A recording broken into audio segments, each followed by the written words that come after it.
তারপরে উনি মারা যাওয়ার পরে আমার নানা 2-3 দিন কয়েকদিন তার কথা মনে হইলেই সে কান্দিত। দীর্ঘ 27 বছর খতিব ছিলেন। তখনকার এই 29টা সমাজের মানুষ একসাথেই তারা ঈদগাহ মাঠে নামাজ আদায় করতেন। আপনারা কেউ নড়াচড়া করবেন না, সবাই চুপ করে বসে থাকেন, আল্লাহ আল্লাহ করে। হায়দর ব্যাপারীর ভাই আব্দুল ব্যাপারী ওনার বাড়িতে আসতেন, এটা আমি শুনছি। উনি মুন্সিয়া ছিলেন, মসজিদের খতিবা ছিলেন, ওনার কবর যায় জিয়ারত করতেন মুরিদি করে নিয়ে। আসসালামু আলাইকুম রহমতুল্লাহ। প্রজন্মান্তরে বয়ে চলা স্মৃতি ধূমিনীত প্রবাহিত রক্তের সম, তেমনি এক স্মৃতিময় ধারাবাহিকতা নিয়ে আজকে আপনাদের সামনে আমি উপস্থিত আছি। ওবায়দুর রহমান ইবনে আবদুল্লাহ ইবনে ফজল, আল্লামা আবদুল্লাহ ইবনে ফজল রহিমাল্লাহুর দ্বিতীয় সন্তান। আমি অবস্থান করছি আল্লামার স্মৃতি ঘেরা সেই তার দীর্ঘ 27 বছরের ঈদগাহ মাঠ আদায় করার স্থান। সেই ঈদগাহ মাঠে সরদারি ইমামতির দায়িত্ব পালন করেছেন, যেটা জামালপুর জেলার মেলান্দ থানার অন্তর্গত 9 নং ঘুষপাড়া ইউনিয়নের সবিলপুর এলাকা নামে এলাকাটা বেশি পরিচিত। আমরা সেখানে আছি। সেখান থেকে আমরা স্মৃতি হাতড়িয়ে রোমন্থন করে আমরা সেখান থেকে বের করে নিয়ে আসছি আল্লামার জীবনের বহু অজানা ঘটনা, অজানা স্মৃতি, যা আমাদেরকে পুলকিত করছে, শিহরিত করছে এবং আমাদেরকে আমাদের আবাদতের পথে ধাবিত করছে আরও বেশি পরিমাণে। সেই বিষয়গুলো, স্মৃতিগুলো শেয়ার করব। আজকে আমরা দাঁড়িয়েছি এমন একটি ময়দানে যেখানে আল্লামা আবদুল্লাহ ইবনে ফজল রহিমাল্লাহু মাঠের নামাজ পড়তেন। এখানে আপনারা পূর্ব পাশে দেখতে পাচ্ছেন যে এখানে একটা ব্রিজ, ওই ব্রিজের অঞ্চলটাতেই ওখানে পুরাতন মাঠ ছিল, সেখানে মুক্ত জায়গা ছিল। তারপরে একটু পশ্চিম পাশে এখানে ছিল আপনার যেটা ইস্তেসকার নামাজের জন্য তিনি দাঁড়িয়েছিলেন। সেই ইস্তেসকার নামাজে এখানে তার দোয়ার পরবর্তীতেই নামাজের সাথে সাথেই প্রচুর পরিমাণে বৃষ্টিপাত হয়েছিল, যার সাক্ষী অনেকেই ইতিমধ্যে আপনাদের সামনে উপস্থিত হয়েছেন। সেই স্মৃতিময় ইতিহাসের সাক্ষ্য নিয়ে আপনাদের সাথে কথা বলেছেন, আরও বলবেন ইনশাল্লাহ। তো আমরা লক্ষ্য করছি যে এই স্মৃতিগুলো কেবলমাত্র যে আমাদের প্রজন্মের মধ্যেই সীমাবদ্ধ আছে তা না, এটা প্রজন্মান্তরে প্রবাহিত হচ্ছে। রক্ত যেমন প্রবাহিত হয় তেমনিভাবে আমাদের স্মৃতি চলে আসতেছে। আল্লামা আবদুল্লাহ ইবনে ফজল রহিমাল্লাহু 1984 সালে ইন্তেকাল করেছেন। তার ইন্তেকালের সময়ের পরে অনেক সময় অতিবাহিত হয়েছে, তার সমসাময়িক অনেক আলেম মুরব্বী ইন্তেকাল করেছেন। এরপরে নতুন প্রজন্ম তৈরি হয়েছে, নতুন প্রজন্মরা আবার তাদের পূর্বপুরুষদের কাছ থেকে আল্লামার সেই দিনই যে স্মৃতিগুলো সেগুলোকে লালন করছেন, ধারণ করছেন। আজকে তেমনি এক ভাইকে পেয়েছি, আপনাদের সাথে শেয়ার করবেন। তিনি আবদুল্লাহ বাবলু আছেন আমাদের সাথে। ওনার বাড়ি এইখানেই ব্যাপারী পাড়া, যেটা পাঠানপাড়া বলে, পাঠানপাড়া ব্যাপারী পাড়ারই উনি মসজিদের মুসল্লি। তিনি তার পূর্বপুরুষদের কাছ থেকে, তার আব্বা, তার দাদা, তার নানার কাছ থেকে যে স্মৃতিগুলো তিনি শ্রবণ করেছেন আল্লামার সাথে, তাদের মুরব্বীদের উঠা বসা, চলাফেরা, খাওয়া দাওয়া, কথাবার্তা, এই স্মৃতিগুলো আজকে আপনাদের সাথে শেয়ার করবেন। আজকে আছেন আবদুল্লাহ বাবলু ভাই।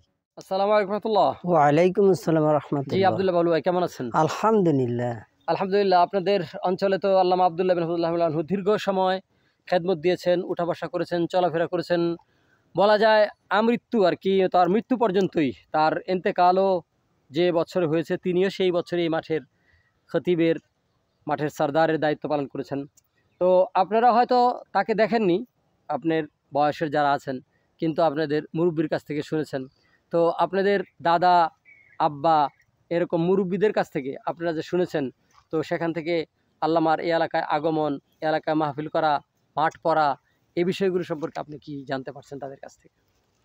এই বিষয়টা হলো আমার নানার কাছ থেকে আমি জানছি।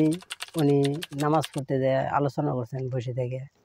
উনি নানার নামটা যদি একটু বলতেন। হায়দর ব্যাপারী, পাঠানপাড়া হায়দর ব্যাপারী। পাঠানপাড়া হায়দর ব্যাপারী। উনি আমারে বলছেন যে আবদুল্লাহ মাওলানা এরকম এরকম ছিল। কিরকম?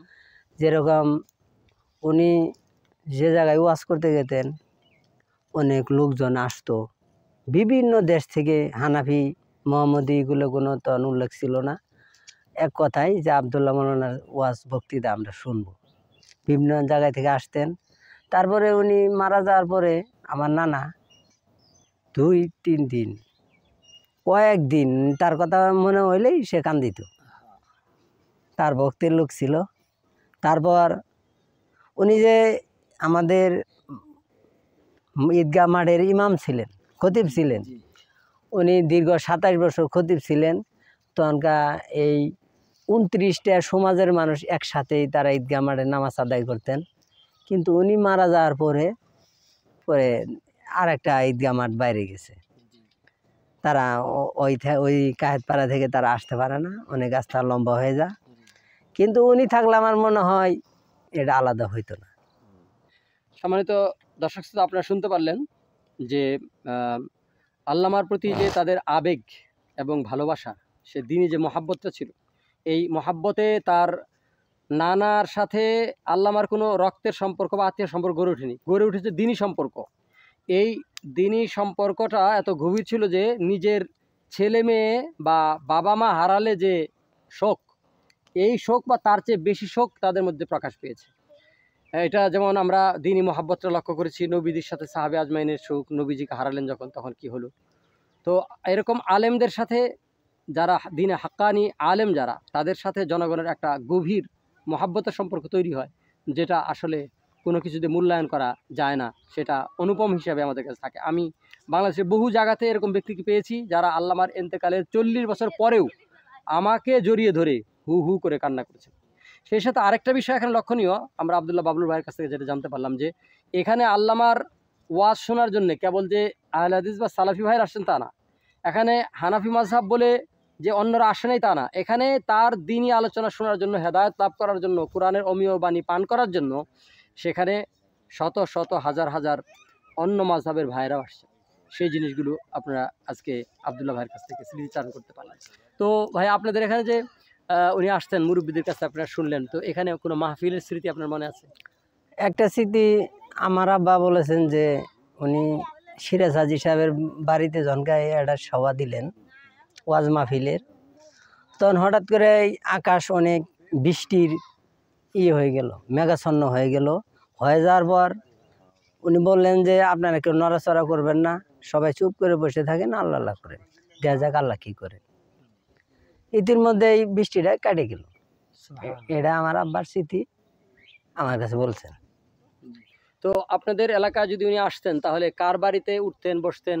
তারা এখনো বেঁচে আছেন কিনা, বা তারা কারা ছিলেন? সেটা হলো আমার নানা হায়দর ব্যাপারীর ভাই আব্দুল ব্যাপারী, ওনার বাড়িতে আসতেন, এটা আমি শুনছি, কিন্তু আমি তার দেখিনি, আমার অবশ্যই বয়স অবশ্যই। অতটুকু ছিল না। হ্যাঁ, আপনারা তখন ছোট ছিলেন। আব্দুল ব্যাপারী সাহেবের বাড়িতে উঠছেন, আল্লাহ পাক তাকে জান্নাত নসিব করুন। এরকম আসলে তো তার বহু বাড়িতেই যাওয়ার সুযোগ হয়েছে, ওঠা বসার সুযোগ হয়েছে।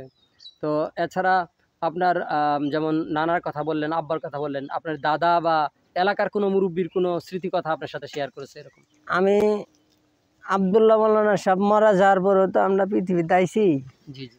কিন্তু আব্দুল মজিদ মৌলভী সাহেব আমাদের বাড়িতে যাইতেন, সবিলাপুরি সাহেব। সবলপুরি সাহেব, কিন্তু ওনার কথা আলাপ করতেন। এবং আমার দাদা হানুমুন্সি ব্যাপারী আছিলেন, উনি মুন্সি আছিলেন, মসজিদের খতিব আছিলেন। ওনার কবর যায় জিয়ারত করতেন মুরব্বী করে নিয়ে। ওই সময় আর আমার আব্বা ওনাদের নিয়ে খাওয়া দাওয়া করতেন বেশি বেশি, এগুলো আমি দেখতাম। মাশাআল্লাহ।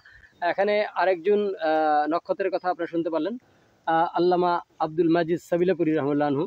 তিনি এই অঞ্চলেরই সন্তান। এই অঞ্চলের সন্তান বিধায় সারা বাংলাদেশে যে এই এলাকাকে পরিচয় দেওয়া হয়, সবিলাপুর হিসেবে পরিচয় দেওয়া হয়। তিনি সবিলাপুরের সন্তান ছিলেন, এবং তার একটা বিখ্যাত পরিচিতি ছিল যে তিনি আল্লামা আবদুল্লাহ ইবনে কাজিম অন্ধ হাফেজ সাহেব, বিখ্যাত বক্তা, যিনি আল্লামা আবদুল্লাহ ইবনে রহমতুল্লাহ আনহুর দোস্ত ছিলেন, বগুড়া গাবতলী নিবাসী।